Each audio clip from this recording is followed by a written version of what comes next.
नमस्कार विद्यार्थियों, आपका स्वागत है आपके अपने वेदिका क्लासेज के यूट्यूब चैनल में। आज हम बात करेंगे आईटीआई ड्राइंग में पंचभुज प्रिज्म का निर्माण कैसे किया जाता है। जैसे कि पीछे की वीडियो में अपन ने पंचभुज का निर्माण, पंचभुज के ऊपर पिरामिड का निर्माण करना सीखा। आज हम बात करेंगे पंचभुज में प्रिज्म का निर्माण किस तरीके से किया जाता है। तो सबसे पहले पंचभुज प्रिज्म का निर्माण करने के लिए आपके पास में पंचभुज की बेस होनी चाहिए। ठीक है, आधार रेखा, जैसे आधार रेखा अपन 4 सेमी मानते हैं। ठीक है विद्यार्थियों, और जो प्रिज्म होगा उसकी एच अपन 10 सेमी मानते हैं, कुछ इस तरीके से विद्यार्थियों। जैसे अपन करेंगे तो सबसे पहले अपना काम यही रहता है कि अपन आधार की रचना करते हैं विद्यार्थियों। तो आधार की रचना करते समय सावधानी पूर्वक अब देखो। और पंचभुज का निर्माण आप किसी भी मेथड से कर सकते हैं। अपन ने 2-3 मेथड देख चुके हैं, जैसे अर्धवर्त से, अंत्यकोण से।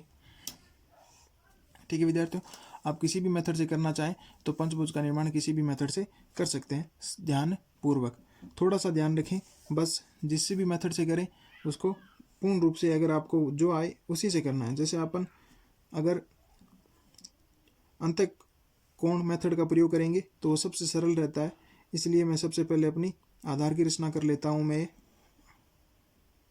ठीक है विद्यार्थियों, आधार है अपना 4 का, तो इस तरीके से मैं 4 सेमी की लाइन को ड्रॉ कर लेता हूँ। ठीक है विद्यार्थियों, और मैं दोनों जो भी चिन्ह है इनको मैं ए और बी अंकित कर देता हूँ। आपको पता है पंचभुज का अंत्यकोण का मान 108 डिग्री होगा, तो मैं ए व बी बिंदु पर इस तरीके से डी या चांदी की सहायता से अपन 108 के कोण बनाएंगे। ठीक है, ए पे बन गया। अब अपन बिंदु बी पर भी इसी तरीके से 108 डिग्री का कोण बनाएंगे विद्यार्थियों, सावधानी पूर्वक।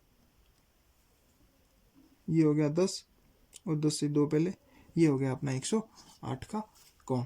अब देखो मैं बी को इनसे मिला देता हूँ आपसी। अब आपको पता है कि आपकी प्रत्येक भुजा की माप 4 है, तो अपन 4 स्केल की सहायता से बिंदु से मिलाएंगे और 4 सेमी की लाइन को ड्रॉ कर देंगे कुछ इस तरीके से।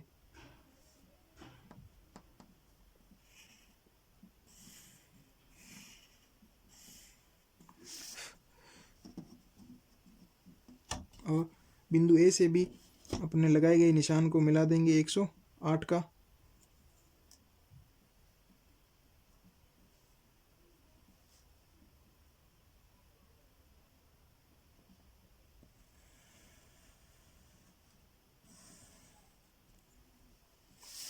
ठीक है विद्यार्थियों, कुछ इस तरीके से। अब आप प्रकार की सहायता देख लें कि अपनी दोनों रेखाओं की मान सेम ही है, तो मैं 4 सेमी का प्रकार खोल लेता हूँ स्केल की सहायता से। अपना जितनी आपको पता है भुजा अपनी ए बी होगी, उतनी ही बाकी शेष भुजाओं की मान रखनी है। तो मैंने ए को बी तक बढ़ाया और ये एक चाप काटा, तो एकदम सही है मेरा। और इसी तरीके से ये भी इसके ऊपर इसी स्पर्श कर रही है नोक को।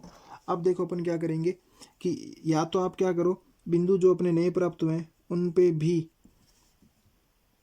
डी की सहायता से चाप काट लो। अन्यथा अपन क्या करेंगे कि जो अपने नए बिंदु प्राप्त हुए हैं वहां से एक चाप में एक बिंदु से, और जो अपना दूसरा बिंदु है उससे एक चाप और काट दूंगा कुछ इस तरीके से।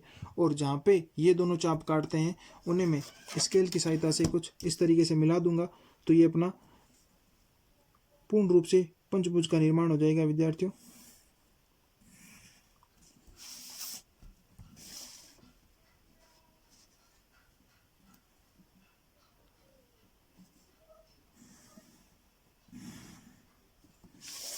ठीक है विद्यार्थियों, तो ये अपने पंचभुज का निर्माण अपन ने कर लिया है।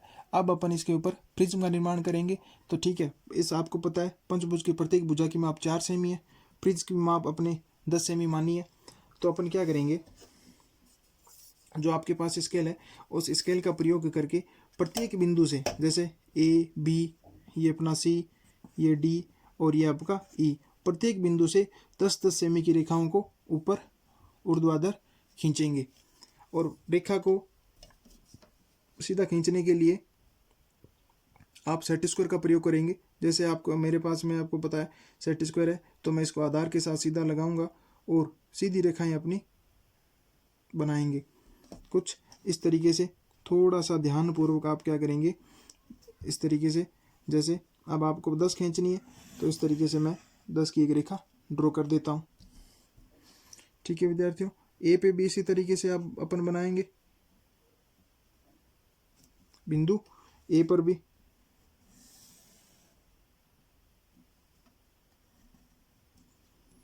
बिंदु बी पर भी इसी तरीके से अपन एक वर्टिकल रेखा प्रिज्म का निर्माण करने के लिए खींचेंगे।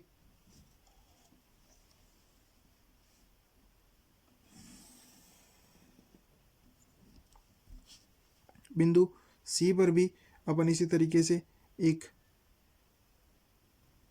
वर्टिकली रेखा की रचना करते हैं। बिंदु डी पर भी करेंगे, लेकिन वो सबसे लास्ट में इसलिए क्योंकि आपको पता है बिंदु सी इसका मध्य बिंदु होगा, सेंटर लाइन के द्वारा डिनोट करेंगे, इसीलिए। ठीक है विद्यार्थियों, ये मैंने 4 लाइनें खींच दी थी। पंचभुज थे 5, देखो मध्य बिंदु होगा तो आपको पता है मध्य बिंदु की रचना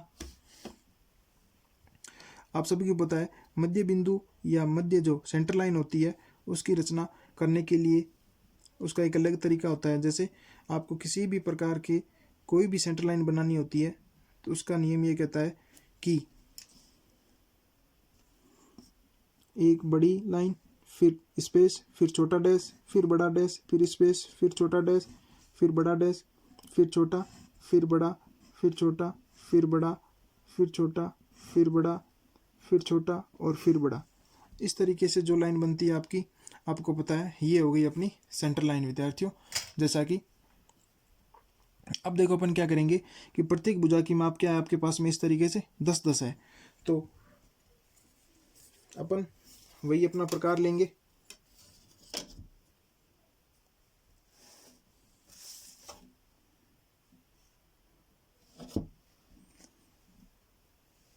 तो मैं 10 सेमी का खोल लेता हूं प्रकार मेरा।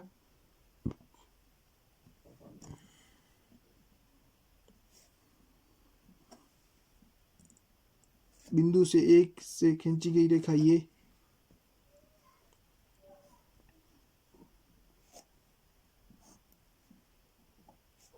जितनी भी ये रेखाएं एक्स्ट्रा हैं हम इनको इरेजर की सहायता से साफ कर देंगे।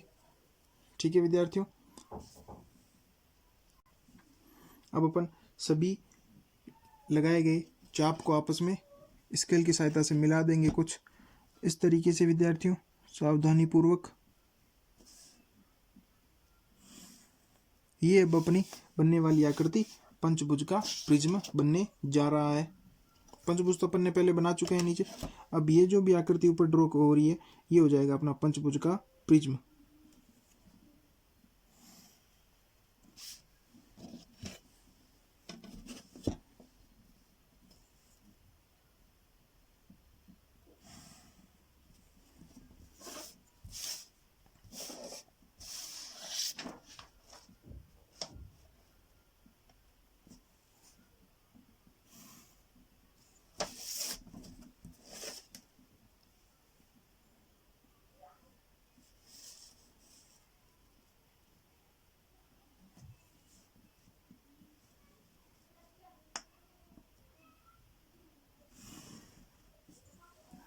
ठीक है विद्यार्थियों, इस प्रकार से ये अपना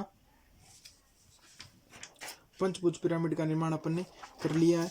तो देखो अपने जो जो स्टेप किए उन्हें एक बार दोबारा देख लेते हैं सावधानी पूर्वक, ध्यान पूर्वक, जिससे अपन को थोड़ा याद हो जाएगा। सबसे पहले अपन ने आधार की रचना की है भी, फिर अपन अंत्यकोण मेथड से जिसका 108 डिग्री मान होता है, 108 डिग्री से पंचभुज का निर्माण किया। फिर आपको पता है अपनी हाइट की मान दे रखी है 10 सेमी, तो अपन ने प्रत्येक बिंदु से 10-10 सेमी की ऊर्ध्वाधर रेखाओं की रचना करेंगे और उन रेखाओं के बिंदुओं को आपस में कुछ इस तरीके से मिला देंगे।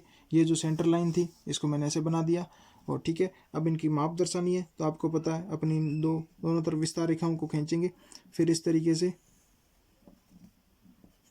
यहाँ पे लिख देंगे अपन इसका 4 सेमी मान। और ये जो इसकी हाइट है इसको लिखने के लिए एक विस्तार रेखा इस तरीके से,